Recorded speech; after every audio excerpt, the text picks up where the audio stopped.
even though I know exactly what it says. Welcome to today's talk with me today. I still have meat and beans with me today, and today we're going to go over RV and kind of like tiny home. Why do you want one? If I don't mind me going with you, meat and beans, why you want to get one? Um, I want an RV mainly for the convenience of travel. Hmm. And um, you think about it this way. So I have probably like somewhat of a unique situation. Maybe some other people have too, but I have a daughter that lives a state away. It's about almost 700 miles from my house to hers. And I would love to go visit her whenever I can, but the only thing that's really stopping me from doing that is hotel prices. Ooh, It's yeah, insane. You're talking $300-400 just for a weekend, yeah. and on top of that, gas and food and everything else, which is a small expense comparatively. So if I had an RV, I can simply just load up the RV or pull like a pull behind trailer, drive over there, probably spend for the whole trip there and back less than $200 in gas or so. It's Hmm. about a tank and a half there, tank and a half back, and food and everything. And I could just park in front of her house or, her mom's house or, at a Walmart around the corner or something like that. And I have a place to stay. I can stay there a week. I can stay there a month or a few days. And it's not going to matter. I have a place to sleep. I have a place to keep my things, shower, go to the bathroom, all that stuff. Can you do And then on top everything? of that, Yeah, go ahead. sorry, go Sorry. ahead. I was gonna say, can you do all of that? Can you do all your job from home, or do you have to go back to work? Like actually go in, you know what I mean? No, I can literally do everything from home. Good man. Yeah, I Going. don't I don't go out and visit customers or anything like that. My job is very internal, I guess you can say. So yeah, I could even do that. I can get this. Starling, for example, is something that we're probably going to have a talk about all on its own. But when it goes live, I just want to make this point: is that it's going to be able to be mobile. You can imagine just me purchasing Starling, bolting that dish on the top of my RV. Yeah, I could be, in the middle of the Sahara Desert, for example. I mean, that's unrealistic, but yeah, um, and still have internet, still work. yeah. So, A good one. Good morning, baby for Leah. Good morning for Brat Boy, and good morning, Brown Sugar. I didn't want to interrupt Meat and Beans while he's talking. That seems like a good idea to no get worries. one. So when we were talking about this, so what I do for my job is I usually have these particular tours where we have to pull what would be like a modified tiny home, where it would be some kind of tiny home that basically, or not a tiny home, but a modified trailer, glorified one. You've seen them all the time, all of you. You've probably even seen me at work and you didn't even know it. His voice sounds like a tame version of the corpse. They keep saying Yep. corpse. Who is that? What's that from? So just a little sidetrack here, but Corpses is this new streamer that Really? kind of just popped up out of nowhere that has an insanely deep voice. I would His voice is comparable to mine, but I would say more clear and rumbly than mine is. Um, and he got in with some really big Twitch streamers. I mean, like people like Pokimane and stuff like that, and Yeah, everyone went nuts over his voice. that makes sense. I think that's what's gonna happen to you, man. I mean, I keep talking to you about it. We'll see how it goes. I think Could be. you have that voice and that style. But going back to the RV and all that stuff, a lot of things that a lot of people don't understand about when pulling those things. So, do you need a Class A to pull like a RV trailer? You know that answer? Sometimes, sometimes no, sometimes yes. And I think if I can remember right, it has to do with gross weight and number of axles, right? Yes and Am I no. right about that? So Okay. you are right completely about if it was a business. If it's yours, you don't need a Class A. Now, if it's like a Oh, semi and a trailer, yeah. So now I know a lot of people are going to either correct me on this, but I promise you, I've kind of looked into it a few times, and there could be states with different rules and whatnot. But long story short, as long as you're pulling a truck that can pull that weight, you'll be good to go. Like, you know what I mean? Like, it's not going to be a right. problem. But like, obviously, if it can't pull it and stuff like that, and I know that's more technical, but long story short of it, I have to have a Class A because I work for a business.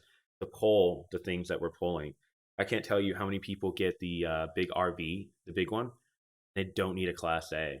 Now the weight limit does become a factor. I'm pretty sure once it goes over 26,000 pounds, like combined weight, I'm pretty sure you run into that issue. But 9 times out of 10, you'll see people without they've never pulled a trailer in their entire life, and they can get a you know 42 foot long trailer and pull it because Oof. they're pulling with you know what I mean. Like you've never had any experience with that, I promise you, you're gonna wreck your hubs or you're going to clip because it's ridiculous. Like no one understands until you have to make a wide turn in a big trailer. Have you done that yet? No. Okay. So I would say probably the biggest trailer I pulled was one with a 14-foot boat Yeah. on it. So the whole trailer was probably about 20 feet, from hitch to very end. Yeah. And even then, that's why I was like, oof. I mean, I have experience with trailers, and I would be very sketched out pulling a 40-foot trailer for the Yeah. first time. I think I You could do it. I know the can't. concept, but The I'd be biggest scared. thing, yeah, the biggest thing is wide turn. Hey Ari, hey Casper, hey all you guys, how's it going? My dad was a trucker. I used to ride with him all the time. Yeah, it's ridiculous. Like trucker, I they are the reason we get a lot of our items and whatnot, and it's kind of sidetracking, but they know if they're going to make that turn or not. They know if they can parallel park. They know if they can do a 45-degree angle. Most people who just get those big RVs don't. Most of them will always try to avoid backing up until they get practice with it. Once you get practice with it, it's pretty easy. It's really just trusting your mirrors and always following the line. You're always going to want lines whenever you're backing up something or some kind of gauge or someone to help you out there. But the biggest thing that a lot of people don't realize is driving it is completely different. You have to make wide turn. For example, if you're at a red light, you've always wondered, why is my line farther back? You ever notice the white line? You'll do this from now on. When you're driving today, you're going to notice this. You're going to see everybody pulled up to the right of you at the red light, but you're trying to make a left turn, right? Your line is all the way back. It's so Yep. that truckers can make that turn, and so you can when you have that big RV. And people Yep. don't know that. Now, I've noticed that. yeah, you'll see that. It's for them specifically.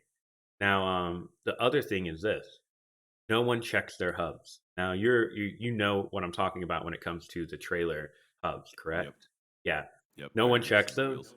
and that's 9 times out of 10 why you see them on the side of the road, and 9 times out of 10 why you see them like hating their trailer or always like I always got to repair it. They never lube them and they never check them. And I'll kind of let you go there because I want you to talk about how important pulling is or towing is. And you were saying you had a good idea about that as well, right? Yeah, so there's a couple things. So you hit it in the nail on the head with the hubs, and so trailers, especially ones with electronic trailer brakes, Mm-hmm. when you have a shaft going through the whole axle, and then that shaft at the ends is where the wheels bolt on for people that aren't, very mechanically inclined. Mm-hmm.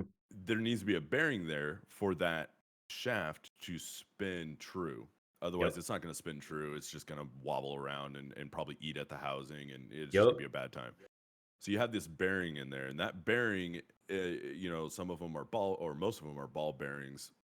They have these little balls inside of sleeves, and there's a thing called a race, and everything in there that keeps them all together. Those balls are constantly spinning at a faster speed than the outer housing, if that makes sense. And that causes a ton of heat and a ton of friction.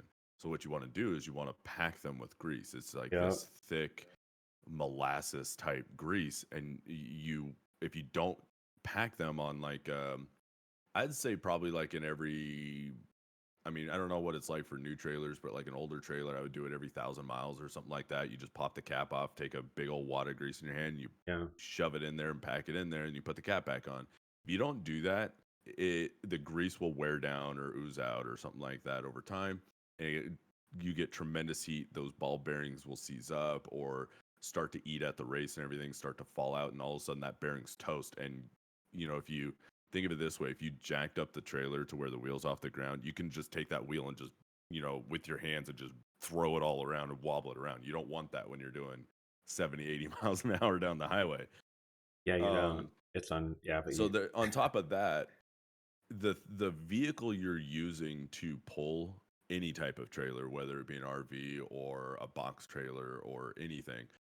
A lot of people get stuck on, hey, what's the pulling power of the motor? Hmm. That's like a fraction of what you need to worry about, Yeah. because sure, you need to make sure that the motor has enough power to pull the weight Or tow that it you're towing extensively. behind. Yeah. Right. But then how are you going to stop? You got to make Yes. sure that Oh your my man. brakes Okay, hold on one you got to second. I make gotta sure cut. your Let me cut you yeah, go off ahead. there real quick. So that is a huge point because semis have air brakes, which are totally different compared to what you will with your. And he's bringing up stopping power, which is very very smart because when you're trying to stop, I want you to imagine this for a regular car. Every like they said, every like 10 miles you are is how many like so if you're going 10 miles an hour, you want one car length in front of you to stop, right? So Mhm. 20 miles, you want two cars. So if you're doing 60, you want six car lanes really to be safe. Imagine a trailer now. And I'm gonna let you go ahead and keep going, meat, because that was huge. I didn't know you knew that. Yeah, so you got to make sure that your brakes are good enough to stop, and it's not also all about trailer brakes. A lot of people go, "Well, no, the trailer's got brakes. I don't need to worry about my truck's brakes. The trailer's got brakes. It can stop on its own." No, not necessarily. Those trailer brakes are assisting only. That's it. They're just assisting. And a lot of the times you will use trailer brakes to stabilize the trailer going downhill or going on turns or something like that at high speeds. If you've ever seen somebody pulling a trailer and the trailer's kind of bobbing back and forth a little bit, if you have trailer brakes and you tap those trailer brakes just a little bit, that trailer will stop bobbing and immediately follow the path of the vehicle. So also want to bring up a point is like regular vehicles or just vehicles in general, when you're moving forward and you hit your brakes, 80 to 90% of your braking's done on those front two wheels. Yep. The rest is just assistance. And because when you start to stop, all your momentum's going that direction. So Yep. those brakes are absorbing most of it. So think about you're pulling a 10,000 pound trailer behind you. When you go to stop, all that weight is pushing on those front two tires. The trailer brakes aren't going to do much. They're going to help, and your rear brakes aren't going to do much, but they will help. So you need to make sure that you have beefy brakes. Um, you also need to make sure you have the correct tire. So Ooh. Okay, keep going. Keep going on the tire. this, See what you got here. yeah, there's a couple different things to talk about with this, but to continue with the braking real fast is you can only brake as good as your tires can grip the road. Yep. So this goes for racing too. A lot of people will get like big brake kits and stuff to race and then not upgrade their tires. They're like, I can take corners just fine, but as soon as they start to brake hard going into a corner, they break loose because their tires can't handle that extra grip of the weight of the vehicle shifting. It's the same thing when you're towing. If you're towing 10,000 pounds and you have some like $100 per tire Walmart brand tires, and you have to hit those brakes hard, as soon as you hit those brakes hard, your tires will lose grip, and either you'll have anti-lock brakes and they'll prevent your tires from locking up, but then they also, by doing that, they let off the brakes, so they prevent you from braking Yeah, it's altogether. yep. So you want to make sure you have good tires on your tow vehicle and on the trailer. On top of that, you want to make sure that you have tires that can handle the weight. So Yep. there's There you something that go. we haven't That's talked about yep. is tongue weight. Tongue Yep. weight and weight transfer of the trailer. You really don't want to have a lot of tongue weight, and I wish I can pull up a video. I should have prepared for this, but there's a really cool video where there's a pickup truck. It's like a little toy pickup truck and a little Mm-hmm. toy trailer on a little treadmill. Yep. And that trailer is just like a flatbed with some bars on it and some circle weights. And it was a perfect example of weight distribution for a trailer. You put all the weights on the front, the trailer immediately starts bobbing left and right and going all freaking crazy, and you can't control it. And as soon as he takes a weight off of the front and put it in the middle, it gets better. And he takes another weight off, and I think he puts it in the back, so it's kind of even across the board, and the Yeah. trailer is perfectly stable. Well, that's So that's about tongue weight. Yeah. But one more point about the tires is you need to make sure that your tires can handle the load, the Yes, that's weight. what I'm gonna go over if you're ready for that. Go for it. So basically, with our trailer, um, we have to make sure that it can support the load of each. So like right now, each, if I remember correctly, axle can hold up to 7,000 pounds. So each tire has to be able to handle, like we have 14 ply tires so that they won't, which is I think load E, if I remember correctly. You remember the loads at all? Meat and I beans? do not know. Yeah, so I think that Absolutely one not. it's one of the thickest ones you can get simply because of the weight. You can't just put any regular tire on a trailer, even if you think it will, even if you get it to fit, which most of the time they won't, by the way. I'm just telling you that. You think, oh, I can just Yep. put any, like, it won't fit on there and it won't move. But if you don't get the right tire, the minute all the weight is on that tire or tires, plural, it will explode. And then you're going to destroy not only the axle, probably your load, but on top of that, you're going to destroy the whole bearings and all that. It's all going to get shattered because that Hmm. tire cannot support it. And it's huge. A lot of people don't realize that. They're like, oh, I'll just get a cheaper tire. And people will tell you, well, it won't be able to hold that load. And you're like, oh, it has before. No, it hasn't. You got lucky, and some amazing being was watching over you. Because one time we had the tires on there, and we noticed whenever we started to move at all, we didn't leave the area. The guy put the wrong tires on, and we watched as the tires just make a squeal noise because they didn't have enough. They start Like, to buckle. yes, exactly. And we're like, no, no, no, something's not right here. This trailer does not do this. And they lifted it up, and they found out, oh, he put the wrong tires on. He had the right rims and everything still, but the wrong tires on there, and it's so huge. And one more thing about tires: do not drive with ball tires. You're Hmm. gonna wreck. That tire is either gonna blow out or you're not gonna have any grip. And grip is so important when you're trying to stop. No grip, death. That's why when it's raining and people are like, oh, motorcycle wrecks are gonna happen today. It's because there's no grip. They only have two wheels. And most of the time they have tires that are just for speed, you know what I mean? They're kind of like not bald, but they don't have true grip like a regular tire would. And they just slip and slide. Absolutely. And that's why, yeah, going back to that, got to make sure when you get these RVs or these trucks, you're getting the right tire. You don't have to get like top tier fucking semi tires. You just got to get good tires that are like, they handle your load. Learn your loads. A lot of people get these and you see them on the side of the road. This is why. This is our talk kind of about them and how it happens to them. They were not prepared for checking the bearings, making sure that they had enough, um, long story short, lube in there, but also making sure that everything was fine. Check your tire pressure. Huge. The last thing you want to Yep. do is be driving with a flat tire because once that tire goes, the next ones are going to go. We had one time two axles completely just shattered, dude, completely. And it was just one Ooh. of the most, yeah, we had to be on the side of the road, and it's scary on the side of the road. This is something I want to bring up too. This was in Virginia when this happened, but I'm pretty sure this is all over the US. If you're on the side of the road, right, on the little sideline there, if someone hits you, who's at fault? You or them? Um, so I think it depends on the state that you're in. So Mm-hmm. I had a similar situation. It wasn't on a highway. It was on a city road. I was driving a '98 Dodge Ram pickup Whoa, truck, 4x4. The whoa. front bearing completely split in two. It was a serviceable bearing, but it just failed and split in two. So picture my front right wheel facing left and right, not front and back. Yeah. So I'm driving 40 miles an hour and it just snaps and goes like that. Yeah.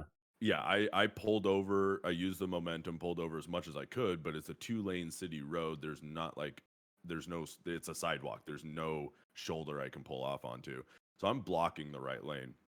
First thing I did, turned on my hazards, got Yep. my wife at the time out, her son out. They were on the sidewalk. I immediately called 911 and told them what happened and said, I need a vehicle here to direct traffic while I wait for a tow truck. Mm-hmm. And right before the cop got there, someone rear-ended the truck because they weren't paying attention. Son of a And biscuit. and it was that guy's fault because I had my hazards on. If I didn't have Interesting. my hazards on, it would be 100% my fault. That's what the cop said. That was the defining factor. Highway, I don't know if it's different, and I in think other it is states, I don't because know if it's different. with us, the guy or the police officer was like, "You are responsible if anyone hits this vehicle." And I'm like, "We got the four ways on. We got the whatchamacallit lights out." And he's like, "It's a rainy night." It was like everything you could think of weather wise was going against us that night. And the thing is, Ooh. people didn't realize this, and you'll probably understand this a little bit. They wanted us to tow it out of there. We have three wheels on each side. The right side, two of the axles were completely shattered. We weren't So going barely anywhere. rollable, Yeah, it wasn't. if if at all. It wasn't roll. No one wanted to take it because I kept telling them it's $1 million trailer. So anything that goes wrong with it, you guys are going to be responsible for it. Yeah. He's like, everyone would say yes, but not give us that paper that we signed. They would just leave and tell the officer we're not doing it because like they're not going to want to pay for any damages. And Right. but the cop was like, "You're responsible for this. If anyone hits your car on this highway, it is your fault. No matter if your hazards are on, no matter how far over you are." And I'm just like, "Well, what's the point of this lane? It's for emergency purposes only. It's not for spending the night," which we had to because guess how many people want to come out at 10 p.m. to do two axle at night? Yeah. Yeah. Not that many, Zero. We had one come out. He was especially on the like, side of the road. yeah, one finally came out at like 2 a.m. He's like, "Hey, I'll get all the parts ordered tonight. We'll get them tomorrow morning. We'll start doing it that afternoon, and you should be good to go." He was right, but imagine we had to stay in the car because they were like, "We can't let you leave this vehicle alone. Someone has to be here." And I'm like, "So wait a minute. I have to be here, and if someone hits me, not only am I probably going to die, I'm responsible for what happened. I would Yep. rather just not be there at that point." But when an officer tells you Yeah. to do something, you're kind of like, okay, I guess I'll do it. But yeah, Yeah. dude, the main reason we're telling you guys this is to avoid if you get one of these RV trailers, you got to do all these preparations. Otherwise, that's why. So for DOT, when we get out, we have to check all the hoses and everything. We have to check the tires. We have to make sure all our lights are working perfectly because anything Hmm. is a disqualification. A cop can pull us over. Your right thing is out. You can't drive this vehicle. No one can until you fix that right or that light or whatever is wrong. They have the power to do that. And fortunately, whenever you get a trailer and whatnot like that, you don't have to worry about that so much. They're still going to be like concerned if they notice something ridiculous. But I feel like we need to do that for all trailers. I feel like you should have to do the same kind of DOT log for a trailer that could probably kill us. You know what I mean? Like if you don't, Oh, absolutely. everything we're talking about, and the weight thing's another big thing. The more weight you have in the front, yeah, it's gonna bob more in terms of like because you need to equal out the weight. It needs to be equal so it'll pull evenly and straight. You put in the front, I don't think this would happen. But if you put all the weight in your trailer in the back end of your trailer, I can guarantee you're gonna wreck because Oh, all the absolutely. if you ever watch the video, which I think we're talking about the same one where they move the weights. When the weight's in the front, it's not bad, but it's not good either. When they make it evenly, it's perfect. You watch them add one weight. You watch the trailer sway really bad. Watch them Yep. add one more weight, which is all of it. The minute the trailer sways, that's it. It wrecks. And when the Yep. trailer wrecks, you're going with it. Like Yep. your truck isn't going to be like, oh, I'm going to stay on the road. No, that 10,000 pound or 11 or 12,000 pound trailer is just going to start ripping and flipping in the air. And I want to avoid that. The only reason we're telling you this is And because we want you to have fun and also be prepared because no one tells you this when you buy it. yeah, and just think of this, that your truck is attached to that trailer. Hard attached. The hitch is not like, oh, it'll come off if the wind blows the trailer over. No, Oh, it'll take your truck with it. yep. I've seen it happen driving to California. I've seen trucks and trailers tipped over on the side of the road just because of high Mm-hmm. winds. Um, yeah, the lights thing. So you brought up the point of everybody should do that dot inspection for trailers. I think everybody needs to do that for their vehicles in general. And this is a little bit of a Ooh. griping moment, Yeah, but go. so much do I see people driving around with no lights on, Mm. and you're flashing your lights on them, you're honking at them. I've even pulled up next to them, rolled down their roll down my window, got them to roll theirs down and tell them, and they give me attitude or start cussing me out or whatever. It's like I couldn't see you until you were already up on me. Like you're That's why I gonna love get auto hit lights. or I love auto lights, dude, yeah. because I think a lot of people are just, "Oh, I can still see the road," and it's like, "Yeah, but we can't see you. You don't get that," Yep. you know? Yeah, and people drive in with one headlight out. I always think they're a motorcycle until they're right up next to me, Yeah. or um, their blinkers aren't working, and there's just it's too often people don't take care of their vehicles. They just get in it and go. So I'm a little spoiled because my truck's brand new, so but I still check it. I get in and it has that the tire pressure monitor on the dash, so I Mhm. check my tire pressures. The reason that is, and we didn't really cover this that much with tire pressure, but the atmospheric temperature and elevation greatly affects your tire pressure. You can be at, so I'm in Phoenix.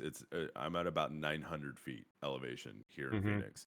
If I go up to Flagstaff, I think that's about 6,000 feet at like the highest point that on the highway and towards Flagstaff. Yeah. So Phoenix, it's like let's say it's 70 degrees right now. It could be 50 in Flagstaff. I Yep. start out with 35 pounds of pressure in all of my tires. I go up to Flagstaff, and now all of a sudden my tire pressure is at 28 pounds. I've gone up in elevation and down in temperature. When you go down in temperature, the air is more compressed. Mhm. When you cool something down, it starts moving slower. It gets compressed. Yeah. Same thing with elevation. I'm sure there's a bunch of people that have realized if you buy like a bag of chips in your city and then you go up in the mountains, what happens to that bag of chips? Get stale. It inflate the bag Oh, yeah. inflates. It Yeah, gets that too. really hard.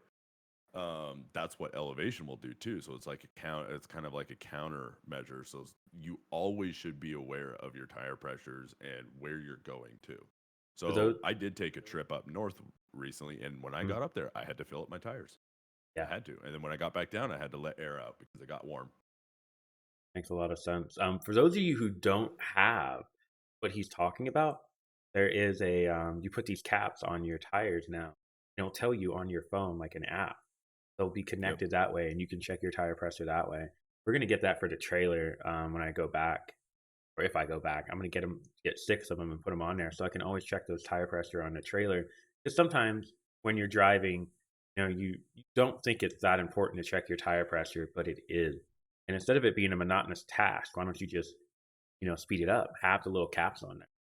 And it's like that's something like I was telling you earlier for like Amazon affiliates. That's something that we could recommend to people, and then they would be able to click on it after we get done having our podcast and see like basically the stuff we recommend. Now yours is built into your car, correct?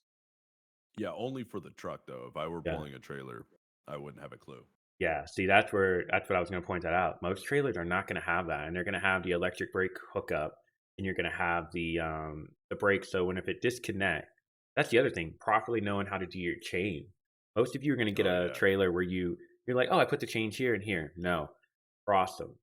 That way, hopefully, if it unhitches, it lands on there. And making sure it's properly hitched is really important too. A lot of people are like, I think it's on. Don't ever say that. And don't drive after you say that. Don't do that. You're gonna be in misery the minute it hits one bump and pops off. That's enough So momentum to do that. Yeah, go ahead. I have a little trick that my grandpa taught me. I don't know if it'll work for really huge, heavy trailers, but like we're talking about, it's a 14-foot sailboat on like a 20-foot trailer. Yeah, just a What he ball taught me is hitch. yeah, just a ball hitch. So after you hitch the ball, the trailer has that jack stand, so you can lift it up off the ball when you're taking the trailer off the truck. When you hitch the ball, jack it Hmm. back up. If you don't see your truck going up with the trailer, you didn't hitch it right. Yep. Obviously, it would just pop right off. But when Yep. you're doing that, you're putting a lot of weight on that ball, and you would feel comfortable. You would see how tight it's on there, and you would feel comfortable to go. So that's a trick that people can use to make sure that the ball is actually hitched correctly and not like because there's like a little tongue that goes underneath the ball. Sometimes Mm-hmm. that tongue doesn't always go all the way. Yep. It may feel like it goes, but it's like halfway. As soon as you hit a big bump or something like that, or some people don't have the right ball sizes. You might have like an Yes. inch and 3/4, and then the trailer is 2 inches. That's a quarter inch of play. And if you're ever pulling a trailer and you go to stop and you hear that clunk, that's because that trailer is not secured tightly on the ball because the ball's either too small and the trailer's too big, or whatever the case may be. Yeah. But as soon as you hit a bump and that's not fully latched down, that trailer will pop right off the ball, Yeah. and then now all you're relying on is those chains.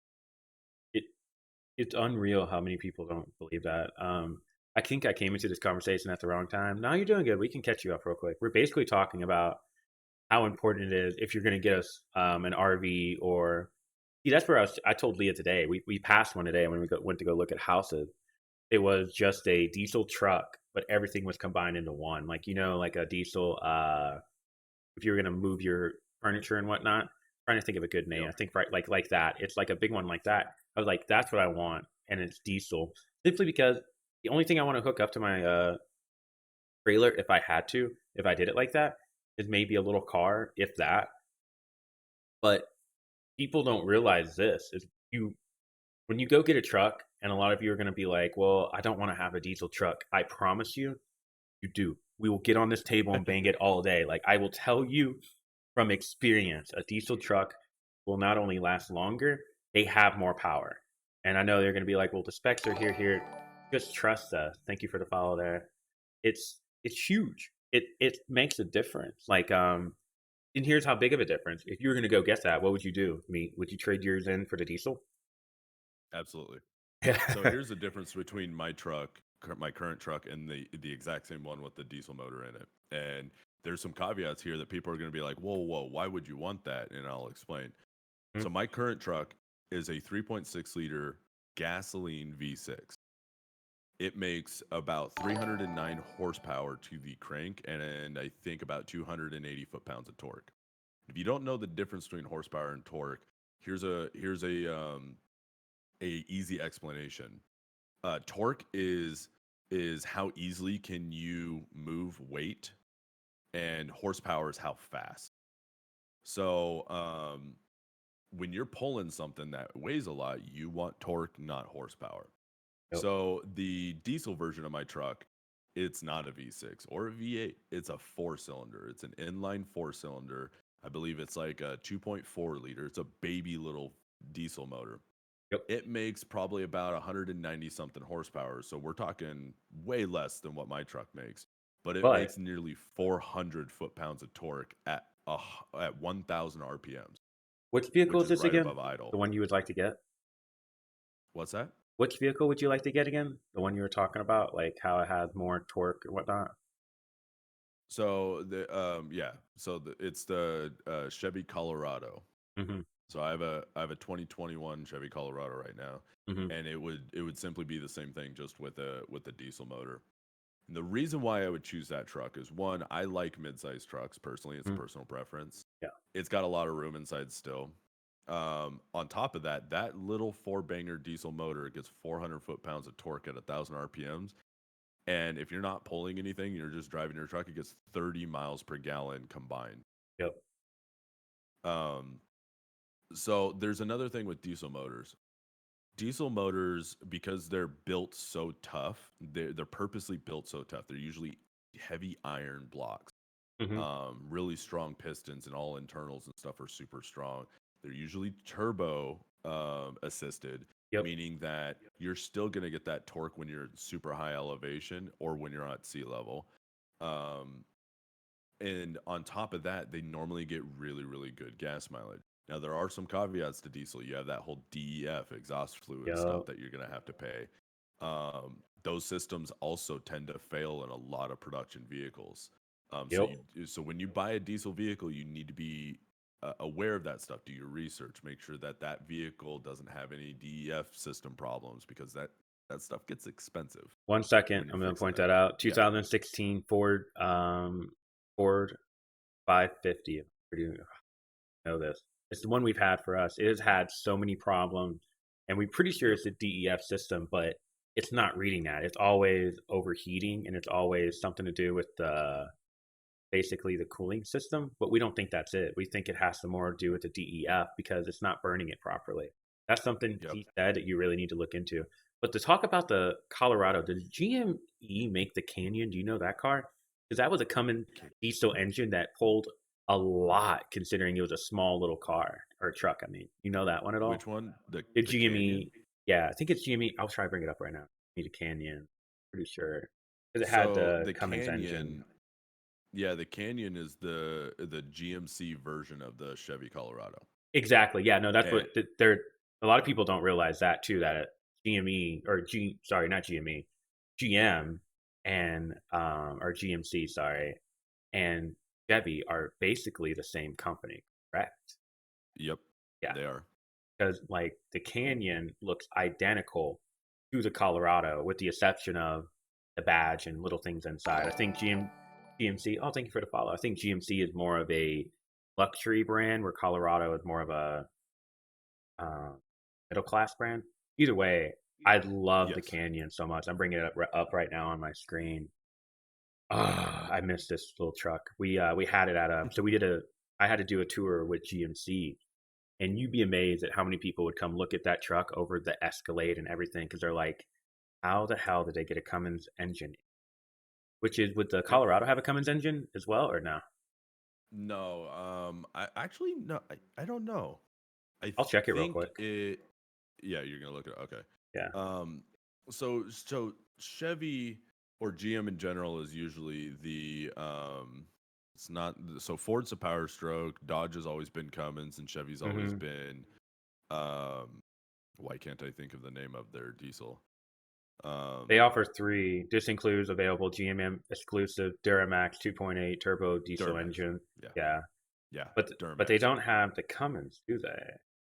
Wonder No, if. so that's what I was Go gonna ahead. say is I think GM did do the Cummins for a short time because Yeah. there was that time where Cummins was solely just Dodge, Yep. and then they kind of opened up. And I know, was it Nissan? I think in their Mhm. Tundras they were able to put a Cummins in there, and then I think also GM was able to put Cummins in some of their vehicles, and then they stopped and they went back to their normal Yeah. diesel brand, Makes sense. the Duramax. Yeah, that's the one I see on there as well. But yeah, do your research on diesel engines as well. Look at which diesel engines last the longest and which one you don't hear people complain about. I can't tell you how many people just, oh, it's a diesel engine. Like, what kind? What did you get? Look into that as well. Because whatever you're getting to tow, you want to make sure it has, you want to have the towing capacity, and you never want to max that out. And you got to factor in your weight and the stuff you have in your car as well. I know people are going to Yep, think it's not a big deal, but it is. If you're already at your max weight when you get in that car, you're already putting more strain on that engine. It's not how much can you and max brakes. that out. Yeah, and yeah, it's not how much can you max this out. It's really, hey, this is how much it can do. You want to say, I want to say the rule of thumb is like 2,000 away or 1,000, or I think it's like 2,000 away if I remember correctly. Hmm. I need to look it up real quick I would because be comfortable. I would. My personal preference would be no more than 75% of the max weight. that's good. That's a good one to do. So my truck currently, in its current configuration, and this is another thing, um, when you buy a vehicle, on that sticker that's on the window, it'll say like, "Oh, the max towing capacity is 7,525 pounds or Yeah, whatever," which exactly. is what I think mine is. Mhm. Um, I never in a million years would pull something that weighed that much.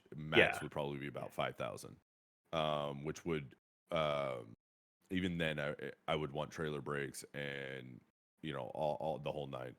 Um, but when you're buying a vehicle, the crazy thing is my version's technically the work truck version. mhm. Um, which used to mean like base model. You got roll up windows, you got a basic radio and like air conditioning. That was it.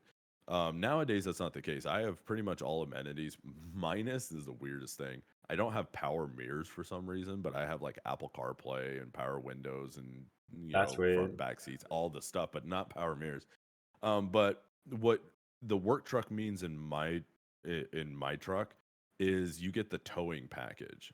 And with the towing package is a super heavy duty um trailer hitch system.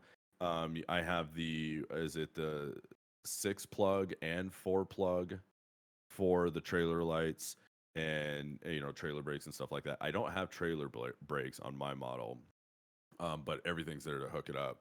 But on top of that, it comes with some frame bracing for the rear, Hmm. so I can pull that weight and bigger brakes. The difference that's the only difference from my truck, the work truck version, and the next up model, which is I believe the LS version or LT Yeah. version. Um, and the LT version can pull a little less than 5,000 pounds, and I can pull 7,500. So you really got to pay attention to that. Don't just go buy a truck and be like, it's got a diesel, I can pull something.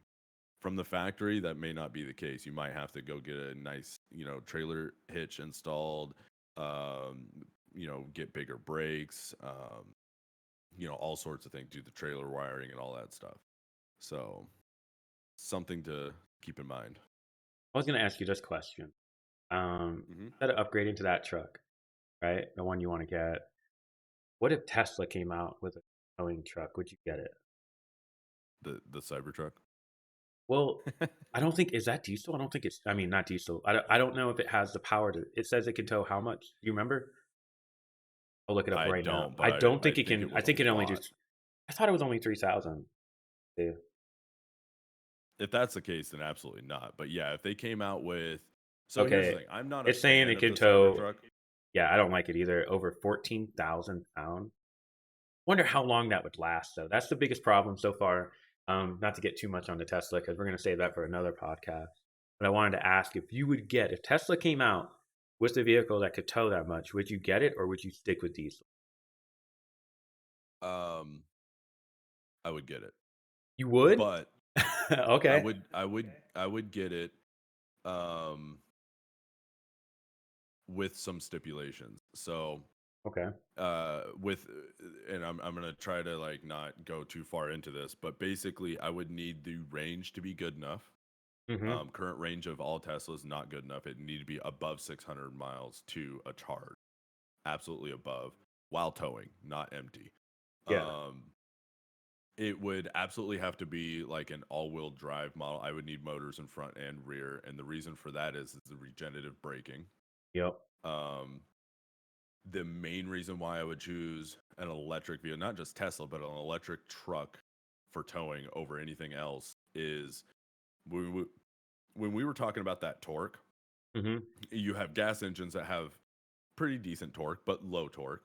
You have diesels that have a ton of torque, and then you have electric motors that are like 4 or 5 steps above a diesel.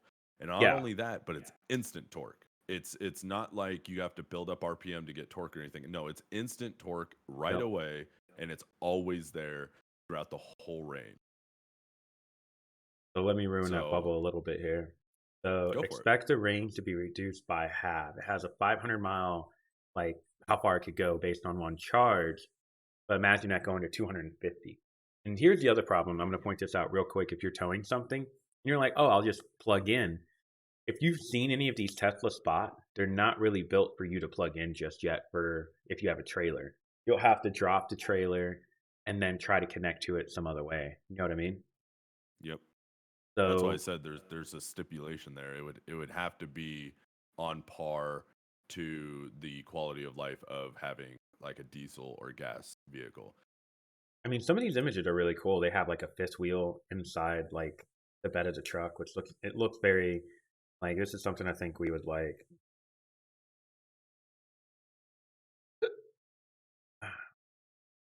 I think this is something that would look good. But at the end of the day, you are 100% right.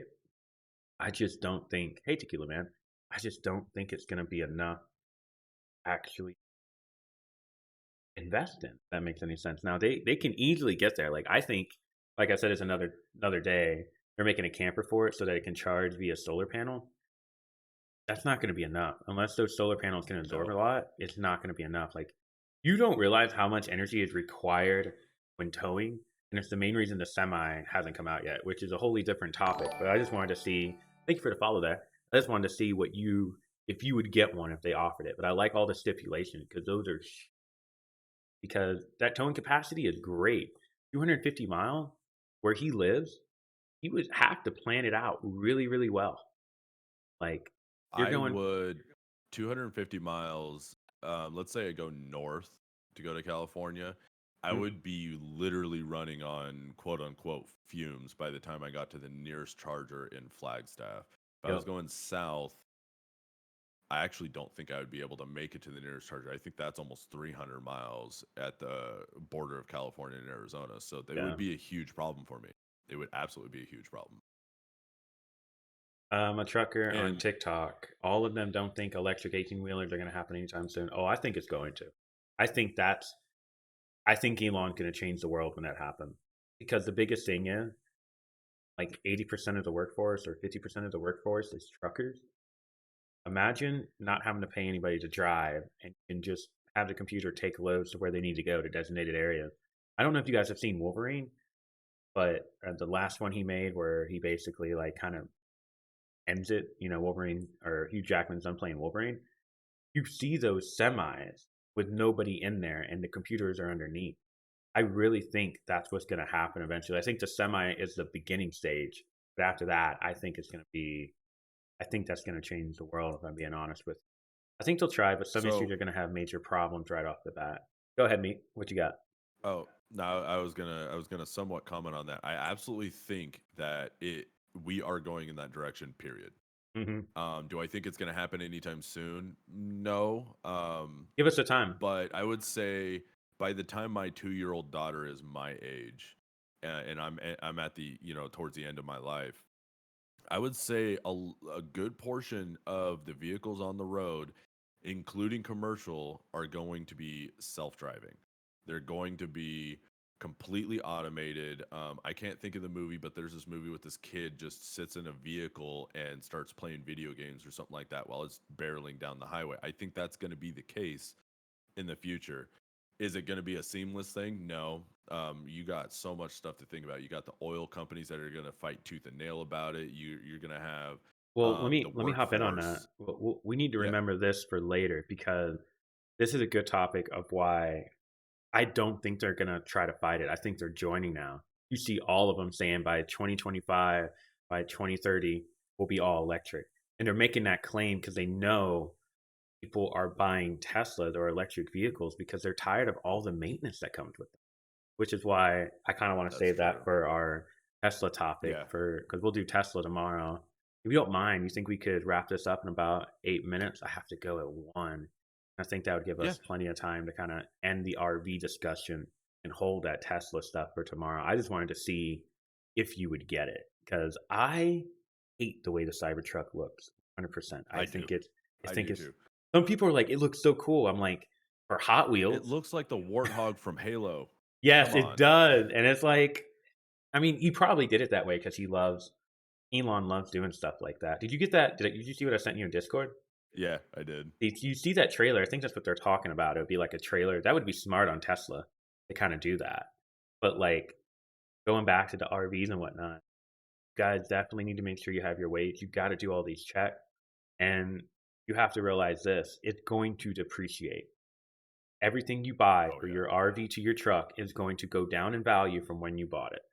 So, if you can, and you can do your research, buy something used and save yourself thousands of dollars. I mean, a lot.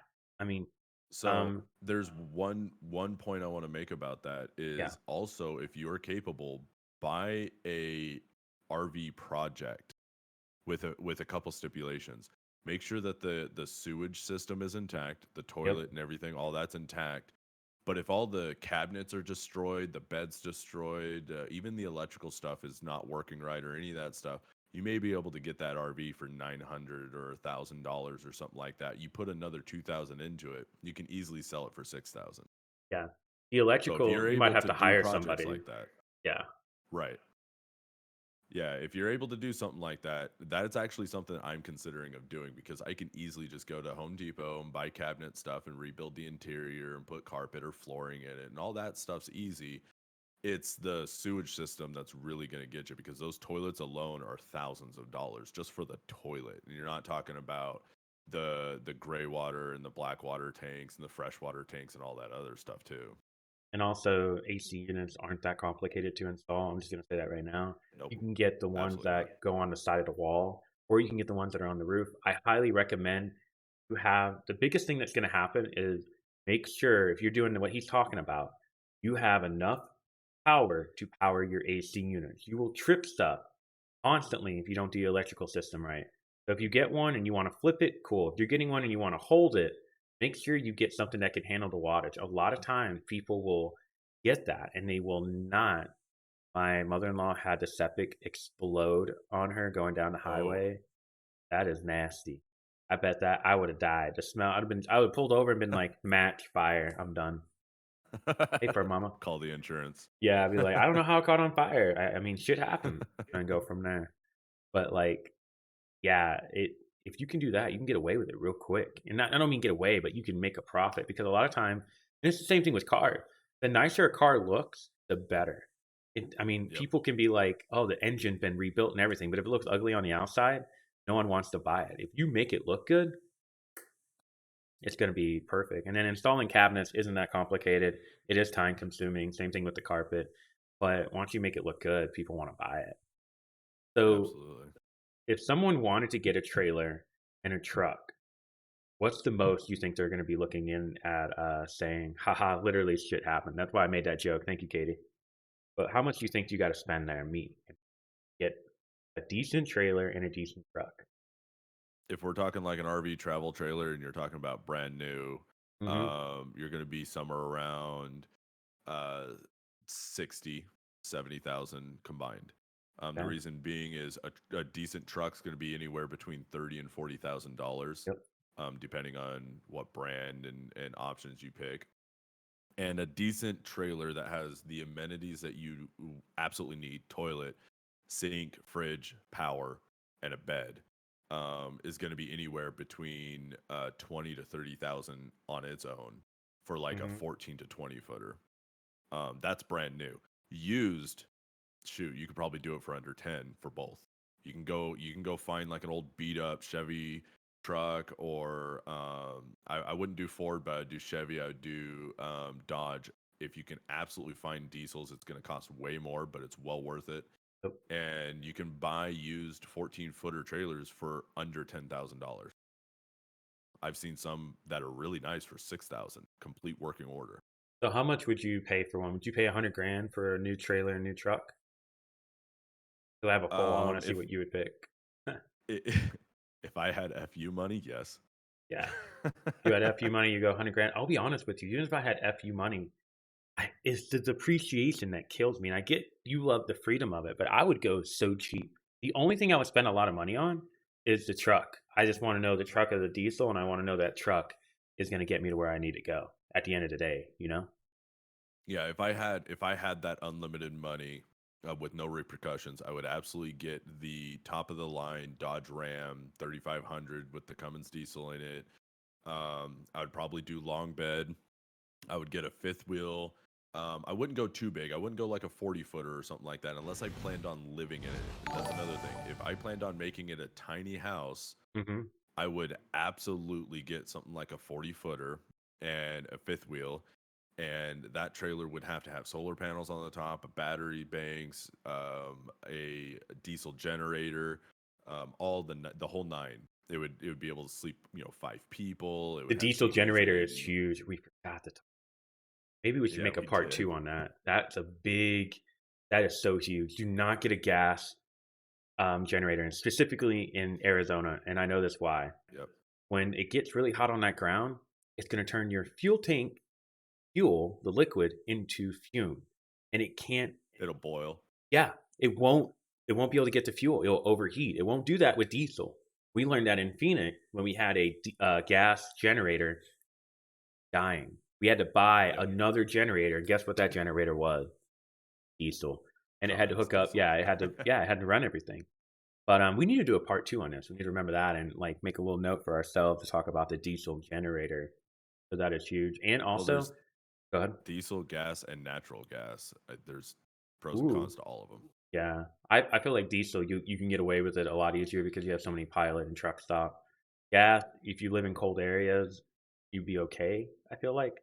But if you live in Yeah, hot because areas, diesel will gel yeah, up in cold areas. yeah. Well, then last but not least, I was gonna say this. If you get a tiny home, and this is from me having to pull a tiny home for a whole year, it is not built to travel all the time, in my opinion. Because it will crack the foundation. It's just not built to do it. Now, I've seen RVs that have lasted years because they're built to be flexible and kind of last. Where tiny home, like I can't tell you how many we've had to take back in and get a new one because it had to be repaired. But we can Yep, absolutely. go more into that on the next topic. And then tomorrow or our next podcast, we can talk about Tesla. I know we're itching to really talk about them. Yes, we But are. that being said, thank you for joining us today. And I'm going to go to the stream ending. You guys will get to see who's subbed today. You'll get to see the mods that are in here, your name pop up. And thanks for joining again, Meat and Beans. I'm kind of enjoying Absolutely. this. Me too. Me too. So I want you guys to watch Thank you, this. And everybody, for watching. yeah, and then we'll catch you guys later, okay?